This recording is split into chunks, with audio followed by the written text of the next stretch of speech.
우리가 지난 2주 동안 스가랴서를 공부를 했는데 이게 녹화가 잘 안 됐어요. 그래서 오늘서부터 다시 시작한다는 그런 마음으로 시작을 하겠습니다. 자, 기도 제목은 지난주 거 그대로 사용합니다. 말씀 나누고 기도하는 시간 또 갖겠습니다. 오늘 말씀 나눈 것 중에서 지난번에 이렇게 나눈 것이 이제 또 혹시 중복되는 거 있어도 여러분들에게 이해를 해 주시기 바랍니다. 제가 뭘 말씀드리는지 정확히 잘 모르기 때문에. 스가랴서를 여러분 우선 피시고요. 제가 우선 1절, 2절, 3절 다시 한번 읽어보겠습니다. 다리오 왕의 제2년 8월에 주의 말씀이 iddo의 손자요 베레가의 아들인 대언자 스가랴에게 임하니라. 이르시되 주가 너희 조상들을 심히 기뻐하지 아니하였느니라. 그러므로 너는 그들에게 이르기를 만군의 주가 이같이 말하노라. 너희는 내게로 돌아서라. 만군의 주가 말하노라. 그리하면 나도 너희에게로 돌아서리라. 만군의 주가 말하노라. 지난번에도 말씀드린 것 같은데 스가랴서는 이 마지막 때 예수님이 오실 때의 재림 직전의 상황 그리고 재림하는 모습, 그래서 그런 그 내용들이 들어있기 때문에 이 스가랴서를 다니엘과 함께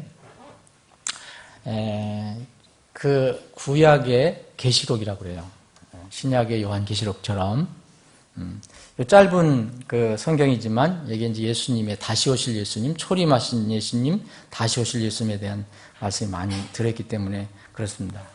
그래서 많은 사람들이 종말에 관해서를 많이 생각하지만 제가 강조하고 싶은 것은 스가랴서에 그런 내용도 분명히 들어있지만 중요한 것은 1절부터 6절까지가 큰 결론이라 저는 이렇게 생각을 하고 있습니다. 그 결론은 뭐냐면 개인의 종말에 관해서 얘기하는 거예요. 우리가 다시 오실 예수님 그리고 종말에 관해서 얘기할 때는 역사적인 종말을 많이 생각하는데 그거 전에 반드시 앞서는 것이 각 사람의 개인적인 종말입니다. 그 부분을 먼저 여기 결론을 내고 있거든요. 그래서 이 부분을 제가 좀 더 여러분들이 더 깊이 묵상을 하기를 원합니다. 우선 뭐 그런 대략적인 계략은 지난번에 말씀드렸고요. 특성을 얘기한다면은 이제 학계, 스가랴, 말라기 이게 거의 세트로다가 이제 우리가 말라기가 마지막 성경이잖아요. 얘기가 되는데 여기서 특히 앞에 있는 성경인 학계에서는 딱 2장밖에 없어요. 이 학계하고 스가랴는 이 성전과 관련된 거예요. 성전. 그래서 무관심했던 이 성전에 관해서 무관심했던 유다 백성들을 일깨우는 그런 내용은 거의 비슷합니다.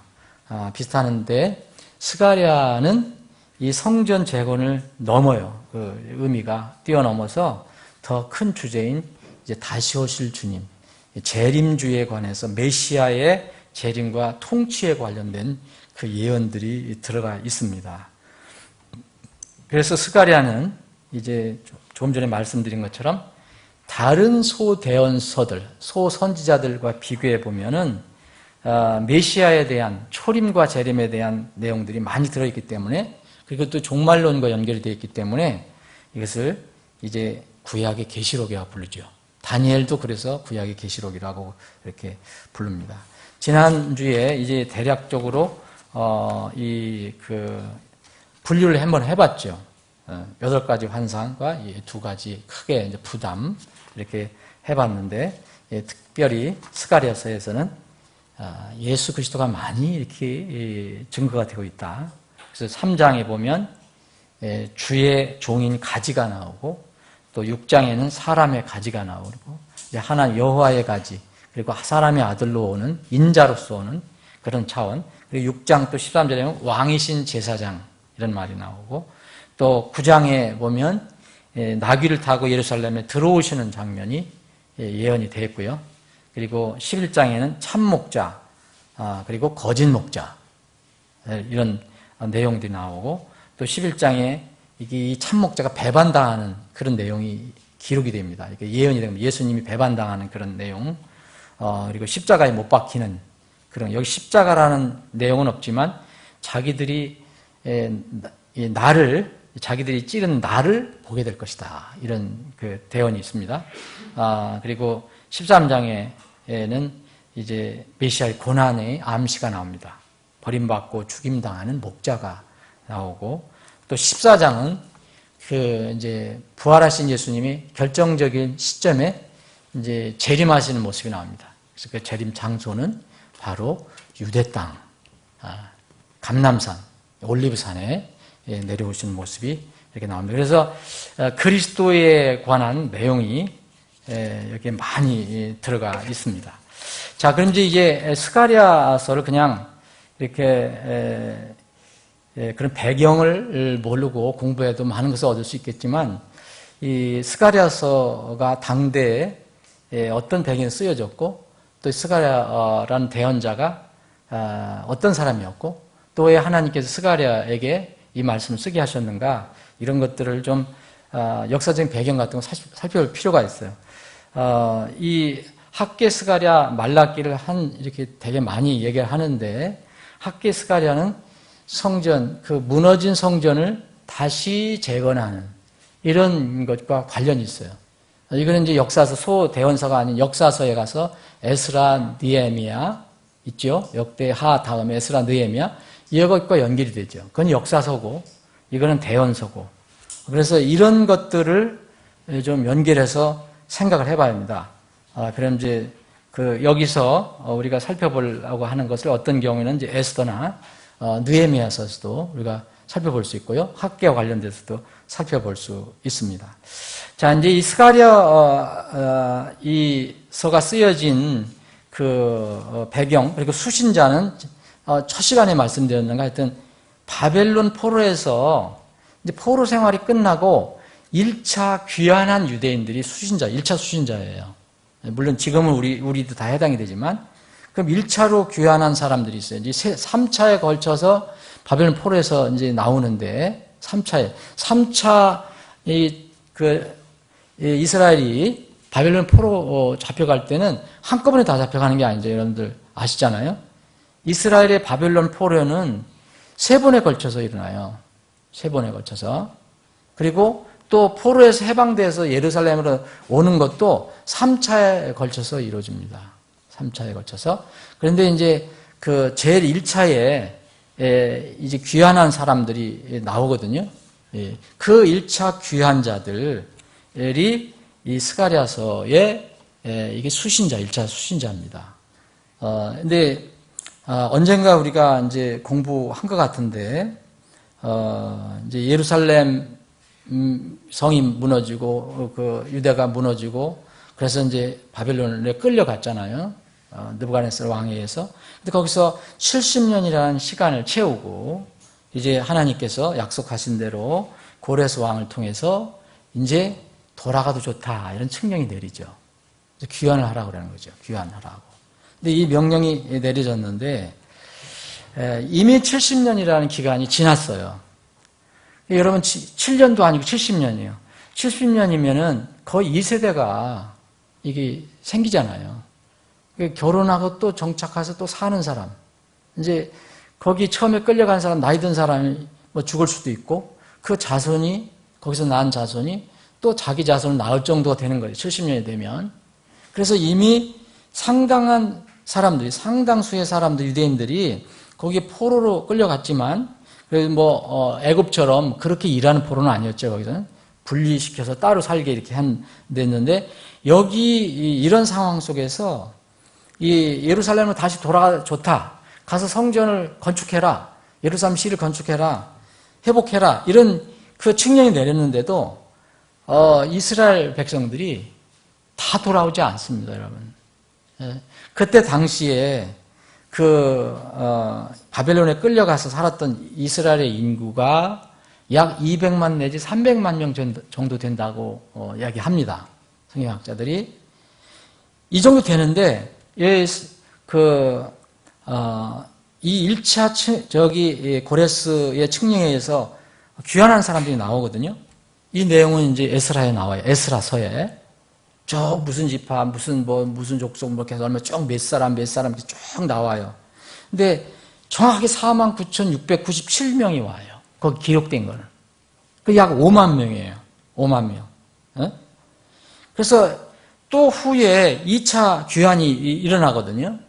아닥사스다 왕 때 또 에스라 인도하에 또 2차 귀환이 나는데 그때는 더 적은 사람들은 와요. 1차 한 5만 명이 왔는데 당시의 인구가 200 내지 최소한 200, 많으면 300만이라는데 5만 명이라고 친다면 몇 분의 1입니까, 여러분? 거의 소수만 온다는 거예요. 이것도 중요한 어떤 우리가 생각해 볼 점입니다. 거기는 그들의 고향도 아니고 다시 돌아오기를 간절히 소망하고 갔거든요. 그런데 실제로 70년이 지나서 가라 했을 때는 거기에 가는 것을 포기하고 거기서 눌러 앉은 사람이 훨씬 많았습니다. 200만 같았으면 195만 명이 눌러 앉았어요. 300만 같았으면 295만 명은 난 돌아가기 싫다. 여기서 그냥 살겠다. 한 사람들이에요. 이제 나중에 또 그 에스라의 인도하에서도 2차 귀환이 일어났을 때는 이거 에스라 8장 이후에 나오는데 여기에는 나오는 사람이 또 귀환한 사람이 2,000명 정도밖에 안 돼요. 자, 그러면 그 많은 유대인들이 돌아오지 않았다는 거예요. 근데 그 나온 사람들, 5만 명 정도 온 사람들을 향해서 이 스가랴서 쓰여진 거예요. 그 사람들에 대해 얘기한 게 아니고요. 근데 이 온 사람들도 왔지만 또 여러 가지 문제점을 가지고 있었어요. 그래서 우리가 이것을 스가랴서가 어떤 배경이 있고 어떻게 쓰여진다는 이런 것을 알면은 이제 여기서 쓰여진 내용들을 이해하는 데 조금 도움이 될 것입니다. 자, 1차 이 귀환할 때는 스룹바벨 총독에 의해서 스룹바벨 총독 그리고 제사장 지도자 예수아의 지도하에서 이렇게 돌아왔어요. 이때는 주로 무너진 성전을 건축하는, 재건하는 그런 기간이죠. 약 한 20년 정도 된다고 그래요. 이게 어디에 내용이 되어 있느냐? 에스라서의 1장부터 6장까지가 내용이 그거예요. 에스라서에. 그리고 관련된 것이 이제 학계서 그리고 이 스가랴서입니다. 그럼 1차 성전을 이렇게 재건하는 것 관련돼요. 그럼 2차 그 귀환명이 내렸을 때는 사람들이 달라요. 인도자들이. 에스라가 있고요. 에스라는 제사장 겸 서기관이잖아요. 에스라서를 쓴 에스라, 그리고 총독이었던 느헤미야가 지도자죠. 2차 귀환 때는. 이때는 1차에 이미 성전은 완성이 됐어요. 수축이 됐어요. 근데 2차에는 뭘 했냐면 예루살렘 시를 둘러싸고 있는 성벽, 이 무너진 성벽을 건축하는 겁니다. 그래서 유명한 느헤미야 기가 나오잖아요. 원수들이 방해하고 조롱하고 그래서 그래서 중단되기도 하고 하는. 근데 이 예루살렘의 이 성벽들이 성전의 벽이 아니에요. 이건 예루살렘 시의 벽. 이 벽이 약 52일 만에 재건됩니다. 느헤미야 6장에 나오는데 그 뒤로 예루살렘 시가 회복되는 그런 내용이 한 25년간 기간에 걸쳐서 이제 진행이 됩니다. 이때의 관련 성경은 에스라서 7장, 10장. 앞에 부분은 1차, 7장서부터 10장까지는 2차 귀환에서 성벽, 예루살렘 시를 이렇게 회복시키는 것과 관련된 거예요. 그게 관련된 것이 이제 느헤미야기예요. 느헤미야기는 1차와 관련된 게 아니고요. 요걸 알면 학계는 1차, 스가랴서 1차에 관련된 내용입니다. 이 정도 알고 우리가 이제 공부를 해보면 좀 도움이 되지 않겠나 한번 생각해 봅니다. 자, 그러면 이제 그 1절부터 3절까지 읽어봤는데, 이 앞에 바로 학계가 있잖아요. 학계 대언자와 스가랴 대언자가 동시대 인물이에요. 동시대 인물인데 성전 재건을 위해서 힘썼다는 것은 동일합니다. 그런데 이 학계는 단순히 성전 재건만 관련, 간단하게 얘기해요. 1장, 2장. 그래서 여기는 주로 학계에서 여러분들 아시겠지만 왜 하나님의 이 집이 이렇게 무너져서 이렇게 막 황폐화 됐는데 너희들 집은 그렇게 아주 아름답게 잘 꾸미고 니들 집에만 신경 쓰느냐 이런 말씀이 학계에 나온 거예요. 그리고 이제 스가랴서는 이 성전 재건의 주제를 이것도 다르지만 이걸 뛰어넘어요. 이걸 뛰어넘어서 미래와 연결이 돼요. 그래서 이제 구약의 묵시록이라고도 불리우는 거거든요. 다니엘과 함께. 이 이스라엘을 포함한 모든 세상의 미래에 관련된 예언을 해요. 여기서. 그래서 많은 환상들이 나오고. 그래서 이건 분명히 우리가 이렇게 한번 공부할 가치가 분명히 있을 것이다. 우선 이 스가랴서를 우리가 이제 공부하기 전에도 말씀드렸지만 스가랴라는 말을 잊지 말아야 된다는 거죠. 이 스가랴서를 공부할 때는. 스가랴라는 말이 뭐냐? 영어로 제카라야라는 말이 뭐냐? 제카라야라는 말은 주께서 기억하시는 자라는 뜻이에요. 스가랴는 그래서 여호와 하나님께서 기억하신 바 된 사람이에요. 다른 말로 하면 또 여호와께서 곧 주 하나님께서 기억하신다 그런 뜻이에요.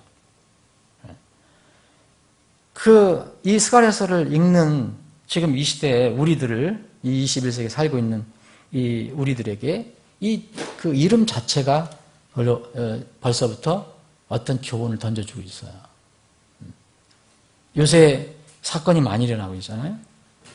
미국에서 이런 사건도 많이, 총을 슈팅하는 거, 총 난사하는 거. 여러 가지 배경이 있는데 또 그 중에 하나가 보면 어떤 사람이 분석하는 거 보면 그런 것을 통해서 자기 이름을 내고 싶어 하고 이목을 끌고 싶어 하고 알려지길 원하고 그런 거예요. 근데 이거는 그렇다고 볼 수는 없지만, 이번 게이를 증오하는 사람이 이제 한 것인데, 그래서 오늘 아까도 잠깐 우리 효민이하고 얘기했지만, 여러분 게이 바에서 올랜드에서 유명한 게이 바예요. 오래된 거예요. 요새 생긴 게 아니고. 게이 바에서 일어난 사건이잖아요. 50여 명이 죽고 50여 명이 다치고, 총 난사한 사람은 이게 자칭 IS 지지자고, 아프간계 이슬람이고. 그런데 이 사건이 나자마자 이제 이 동성애를 이렇게 반대하는 사람들 중에서 저는 이런 것이 실수하는 거라고 생각하거든요. 이건 잘 죽었다는 식으로, 구약에서는 그런 동성애자 발견되면 즉시 처형하게 돼 있잖아요. 구약 율법에 의하면 이스라엘 신정사에서는. 근데 지금 신정사회가 아니거든요. 그래서 저는 그 동성애를 절대 지지할 수도, 우리 지지해서는 안 되고요. 많은 사람들이 또 동성애를 지금 굉장히 이렇게 뭔가 이게 억울하게 죽었다, 아니면 겨우 이렇게 어떤 젊은 사람은 참 남의 눈치를 보면서 이렇게 핍박받아가면서 이렇게 있다가 커밍을 한 지 얼마 안 돼서 거기 또 갔다는 거죠. 어떤 젊은 친구는 커밍한 지 얼마 안 돼서 자유를 누리지도 못하다가 또 죽었다. 그래서 이걸 애도한다. 저는 그런 건 애도는 하고 싶지 않아요, 절대. 그런데 주의할 것은 어떤 지나친 이렇게 설교자들이 잘 죽었다는 식으로 얘기하면 안 된다는 거죠. 왜냐하면 동성애자는 우리가 예수님께서 말씀하신다면 구원의 대상자입니다. 동성애는 절대로 우리가 동의해서는 안 되죠. 그 죄는. 그런데 거기에 빠져 있는 사람 자체를 우리가 뭐 죽여야 하니 살려야 하니 그런 얘기할 필요는 없다는 거죠. 그건 우리가 할 게 아니에요. 나중에 원수 갚아주시는 분은, 보수하시는 분은 하나님의 지금 신정세가 아닙니다. 그래서 미국에서 지금 소위 펀더멘털한 진영에서 그렇게 설교한 사람들이 좀 나타나갖고서 지금 또 그것도 문제가 됐어요. 좀 시끄럽게. 그래서 정말 우리가 뭐가 이제, 자, 우리가 동성애나 무슨 죄는 우리는 미워해야 돼요. 그런데 죄인은 일단 사랑의 대상이고 전도의 대상입니다. 예수님께서 그래서 죽으신 거 아니에요? 제가 절대 동성애를 지지하는 건 아니잖아요, 여러분. 그리고 동성애 하는 사람, 그 사람을 부추기는 것도 아니고요. 그런데 그 사람에게 복음을 들을 수 있고 하나님의 사랑을 받을 수 있는 기회는 열려져 있어야 된다는 거죠. 그래서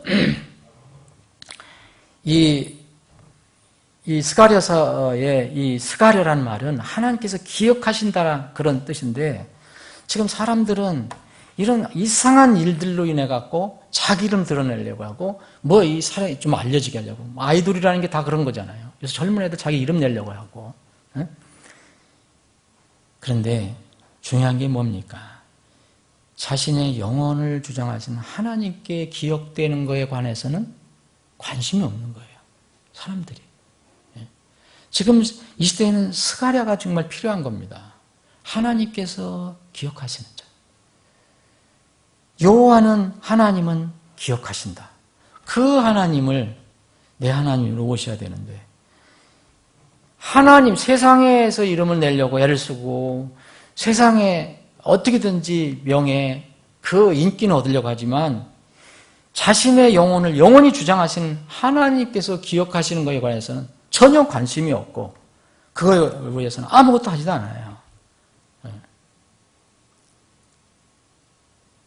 여러분들과 저는 이미 신앙 고백을 할 때 이제 하나님께서 기억하셔서 그 이름을 하늘에 기록하셨다고 그랬잖아요. 그분은 영원토록 우리를 기억하고 계시거든요. 그리고 그날 우리를 기억하셔서 부르셔서 이제 그 하나님 왕국으로 입장시켜 줄 것입니다. 그래서 스가랴서를 공부할 때 스가랴서가 의미하는 하나님께서 나를 기억하시는 거야. 내 이름을 정말 기억하시는 거야. 내 이름이 하늘에 기록되어 있는 거야. 여러분, 그거 알 길이 뭐가 있어요? 올라가서 한번 보실 거예요? 그게 아니잖아요. 말씀을 믿으면 말씀은 변하지 않는 거니까. 말씀에서 나의 모든 죄를 용서해 줬다는 거, 그리고 내 이름이 하늘에 기록됐다는 거, 여러분들 이것을 분명히 믿으면 하나님께서 기억하시는 겁니다. 그래서 여러분들과 제가 스가랴가 돼서 이 스가랴서를 공부하기를 원합니다. 그래서 1장은 전체장으로 이렇게 기억하기 위해서 제목을 단다면 저는 회개하라라고 달고 싶어요. 회개하라. 그게 이제 1장 1절부터 6절까지의 타이틀도 될 수 있어요. 그 7절부터는 이제 환상에 관한 이야기지만 전체적으로는 회개하라예요. 근데 이 회개하라를 여기서는 어떻게 표현하고 있느냐면 너희는 내게로 돌아오라 이거예요. 이스라엘 백성들아, 너희들은 나 여호와 하나님께 돌아오라. 그런 차원입니다. 이 첫 장에서 이 대언 말씀에서 보면 회개하지 않는 자에 대해서는 하나님께서 심판하시겠다는 거고요. 또 이것과 견주어서 하나님을 두려워하는 사람들에 대해서는, 하나님을 경외하는 사람들에 대해서는 격려가 있습니다. 여기에.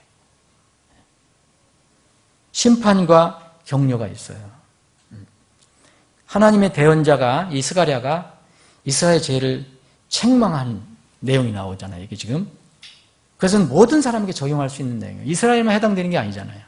이건 마지막 때에 관해서도 예언을 하고 있기 때문에, 또 주님의 재림과 그리스도의 왕국에 관해서 이야기하고 있습니다. 그런 대언이란 점에서 여러분들과 저에게도 해당돼요. 지금 모든 교회들과 성도들을 위한 대언이 될 수 있어요. 자, 1절은 뭘 얘기하고 있느냐면 이 스가랴에 관해서, 이 성경의 대언자, 이 필자인 스가랴에 관해서 간단한 족보를 소개하고 있어요. 그런데 이 족보를 소개할 때 하나님의 말씀이 그 주의 말씀이 그에게 임했다라는 것을 사실 강조하는 게 족보를 강조하는 건 아니고요. 족보 지난주에도 잠깐 말씀드렸을 거예요. 족보에 대해서 어떤 사람들은 성경 이 비평론자들은 이게 뭐 여기는 이또의 손자 베레가의 아들 이렇게 했는데 왜 다른데 이렇게 느헤미야라든지 다른 성경 보면 왜 이또의 아들이라고 표현했느냐? 그래서 이거 스가랴서는 이게 스가랴가 쓴 게 아니다. 뭐 여러 가지 얘기가 있는데 그거는 성경의 그 어떤 용법을 몰라서 뭐 알고서도 그렇게 하는 건지 모르지만 성경에서는요 손자를 흔히 아들로 표현해요. 그리고 아들이면 그냥 아들이나 손자나 대를 이었어도 아들로 표현할 때가 많아요. 그런 사례가 여러 가지가 나옵니다. 창세기 28장에 보면 부두엘의 아들 라반 이렇게 나와요. 그런데 그 부두엘의 아들 라반이 맞잖아요. 부두엘의 아버지는 나홀이고 나홀의 아들 부두엘의 아들이 나반이에요. 라반. 그런데 그 29장에 넘어가면 나홀의 아들 라반이 그래요. 가운데 부두엘을 생략해버려요. 나홀의 손자라는 뜻이에요, 이게. 그러니까 아들이라고 표현을 해줘요, 그냥. son으로 그냥. 그래서 여러분들 그 마태복음 그 족보에도 봐도 성경에 보면 누구의 손자, 뭐 증손자 이렇게 표현을 안 하고 바로 아버지가 누구고 그 아들이 누구고 아들이 이렇게만 표시해요. 계속 올라가서 그 대수를 세어야 돼요. 그 손자란 말, 뭐 몇 대 손자라 이런 말을 쓰지를 않습니다. 손자라는 말 쓰는 건 참 드물어요. 성경에서. 그래서 제가 찾아봤어요. 킹제임스 성경을 찾아봤더니 손자, 영어로 grandson이라는 말은 나오지가 않아요. 그리고 손녀라는 말도 안 나와요. granddaughter라는 말도 안 나와요. 아예 안 나와요. 저는 몰랐어요. 찾아보니까 안 나와요. 그런 방식 때문에 그러는 거예요. 우리는 손자, 손녀이지만 그냥 그 아들이면 아들, 딸이면 딸 이런 식으로 표현하는 게 있기 때문에 그렇다는 거죠. 관련 용어로는 할머니라는 말이 딱 한 번 나와요. 신약에서. 디모데의 할머니 로이스 여기서 grandmother는 나오지만 granddaughter나 grandson은 전혀 나오지 않습니다. 그래서 그렇게 주장한 성경 비평가들의 말은 이제 우리가 믿을 수가 없다. 그래서 여기 전혀 스가랴 필자에 대한 그 문제는 없다. 스가랴가 이게 대언한 거 1절에 보면 주의 말씀이 이또의 손자의 베레가야 된 대언자 스가랴에게 임하니라 했잖아요. 그럼 대언이라는 게 뭡니까? 대언의 사역의 근거는 그에게 주어진 하나님의 말씀이에요. 모든 이 사역의 근거는 사실 하나님 말씀이죠. 스가랴에게 이 말씀이 주어지지 않았으면, 임하지 않았으면 무슨 사역을 하겠습니까? 성경, 우리가 가지고 있는 성경 기록, 지금도 성경 문제가 계속 나오고 있는데, 성경론 문제가 계속 나오잖아요. 싸우잖아요, 지금. 성경 기록은 모두 이런 과정을 통해서 이루어진 겁니다. 하나님의 입에서 나오는 호흡, 하나님 말씀이 이제 그 말씀이 어떤 대언자들에게 주어지면 대언자가 그것을 기록하는 방법. 그래서 그 대언자들이 기록한 거 우리에게 왔습니다. 이 성경 기록은 더 이상 이런 방법으로는 주어지지 않는다는 걸 알아야 되죠. 더 이상. 계시록에 이제 딱 끝나 더이도 말고 빼지도 말라 했을 때 이런 성경 기록은 완성됐기 때문에 이렇게 특정한 사람에게 말씀을 줘갖고 계시를 줘갖고 하시는 방법은 안 쓰신다는 거죠. 더 이상. 왜냐하면 끝났기 때문에. 그런 방법 끝났습니다. 그런데 지금도 사람들은 이 기록된 성경 말씀을 통해서 계시를 받거나 대언을 찾으려고 하는 게 아니라 그 옛 대언자들, 스가랴 대언자, 학계 이런 대언자들이 직접 하나님의 말씀을 이렇게 들은 거죠. 이런 경험했던 방법을 여전히 좋아한다는 게 문제가 있어요, 지금. 그래서 주위에 이런 일들이 끊임없이 일어나는 거예요. 신비주의자들이라는 게. 예? 하나님의 계시를 받았다고 주장하는 사람들이 얼마나 많습니까? 지금 주위에. 그런데 놀랍게도 이런 것들이 이런 성향들이, 이런 태도들이 안 끝날 거라는 거죠. 오히려 주님이 오실 때 가까울 때는 더 많이 이런 것을 찾는다는 거예요, 사람들이. 그래서 예수님께서 속지 말라 그러신 거예요. 속지 말라고. 이런 사람들이 더 많이 나타날 것이라고 그랬어요. 소위 뭐 계시를 받았느니. 근데 사람들이 그래서 더 이런 데서 관심이 많아요. 뭐 나는 어디 천국을 갔다 왔다, 무슨 지옥에 가나 계시를 받았다, 뭐 무슨 음성을 들었다. 이렇게 한번 얘기하면 뭐 직동 계시를 받았다면 뭐 최소한도 몇 년 내에 수백 명은 뭐예요? 예? 이제 계시가 완성됐다고 믿으면 더 이상 성경에서 더할 수도 없고 뺄 수도 없습니다. 이 시대 소위하면 직통 계시. 이 직통 계시라는 것은 정말 주의해야 됩니다. 저는 주의하라는 말을 표현했는데 사실 거의 99.9%는 거짓이라고 보면 돼요. 0.1%는 제가 하나님이 아니기 때문에 뭐라고 할 수 없고요. 고린도전서 14장에 이미 어떤 사람들이 이거를 그렇게 주장하지 않는 사람도 있지만 이거 분명히 그런 말씀이에요. 고린도전서 13장 8절에 사랑은 결코 없어지지 아니하되 대언은 있다 해도 없어질 것이요. 언제 없어진다는 말입니까? 이런 걸 얘기하는 거죠. 타 언어들도 있다 해도 그칠 것이요. 지식도 있다 해도 사라지리라. 이 지식은 특별한 사람을 통해 갖고서 배우는 그런 것을 얘기하는 거죠. 이런 게 없어질 거라고 했잖아요. 완전한 때가 오면 우리도 부분적으로 알고 부분적으로 대언하나 완전한 것이 오면 그때에는 부분적인 것이 없어지리라. 완전한 것이 뭐라고 여러분 생각하십니까? 어떤 사람들은 그리스도 재림이라고 얘기해요. 그런데 그리스도는 뭐로 옵니까? 말씀으로 오셔요. 그분은 기록된 말씀을 가지고 오시는 거예요. 그분이 새로운 말을 가지고 오는 게 아니라 이미 하나님의 말씀이라는 이름을 가지고 허벅지에 기록하시고 온단 말이에요. 그러니까 그리스도의 재림이라 해도 큰 문제가 없어요. 이건 성경 말씀이에요. 성경 말씀이 완성되면 끝이에요. 그래서 직통계시라고 얘기하는 것은 여러분 전부 거의 거짓이라고 보면 돼요. 그 속으면 안 돼요. 왜냐하면 여러분 몇 가지만 살펴보세요. 소위 직통계시라고 하는 사람들 서로 달라요. 똑같은 거 있습니까, 여러분? 전부 달라요. 천국에 본 내용도 다르고 묘사한 것도 다르고 예수님 재림하는 날도 서로 달라요. 여지까지 과거에 다 그렇게 했어요. 앞으로도 다 그럴 거예요. 그래서 신앙의 모든 것은 정말 기록된 말씀을 근거로 해야 됩니다. 우리의 감정은 변할 수 있어요. 우리의 생각도 바뀔 수 있어요. 때로는 심지어는 우리가 교리에 바람이 불면 교리가 흔들릴 수도 있어요. 그런데 말씀은 바뀌지 않습니다. 그래서 우리가 성경에 사실 성경 말씀에 목숨 거는 거예요. 마태복음 7장 뒷부분에 있는 그래서 그게 반석이에요. 이거 위에 세워지지 않으면 나중에 홍수 나고 폭풍을 일어보면 다 무너지게 됐어요. 하나님 말씀 위에 우리 믿음이 서야 합니다.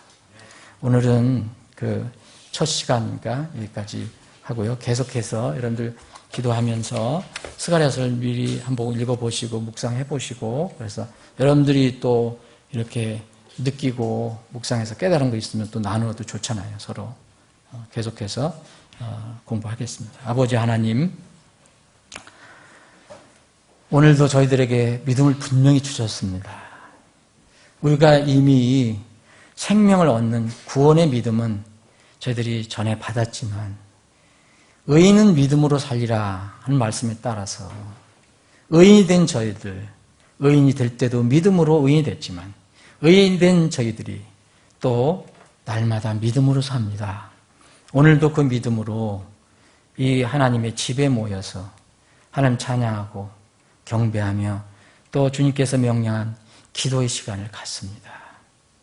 주님, 이런 믿음을 허락해 주신 것 감사합니다. 비록 이제 많은 무리가 아니지만 이런 믿음을 계속 유지하며 주님 오실 때까지 가는 혼들이 하나님의 양들이 점점 더 늘어나기를 소원합니다. 아버지 하나님, 지금 이 시간 저희들이 기도할 때 저희들의 기도를 들어주시고 하나님의 완전하신 뜻과 계획 가운데서 이루어 주시옵소서. 특별히 우리 교회 이 회중 모임을 주님께서 꼭 기억해 주셔서 이 지역에서 땅의 소금, 세상의 빛의 역할을 감당하는 그런 교회, 이 지역에 있는 혼들을 건져내는 그런 교회로 튼튼하게 설 수 있도록 도와주시옵소서. 바른 구원을 찾고 바른 성경을 찾고 바른 교회를 찾는 혼들이 주위에 있다면 우리 교회를 주님께서 이런 방법 저런 방법으로 소개해 주셔서 우리가 그 사역을 잘 감당할 수 있도록 도와주셔서 이 자리가 귀중한 혼들로 채워질 수 있게 도와주시옵소서. 그 과정에서 우리 사랑하는 기도하는 용사들을 지체들을 주님의 귀한 그릇과 도구로 사용해 주시옵소서. 거룩하신 예수님의 이름으로 기도합나이다. 아멘.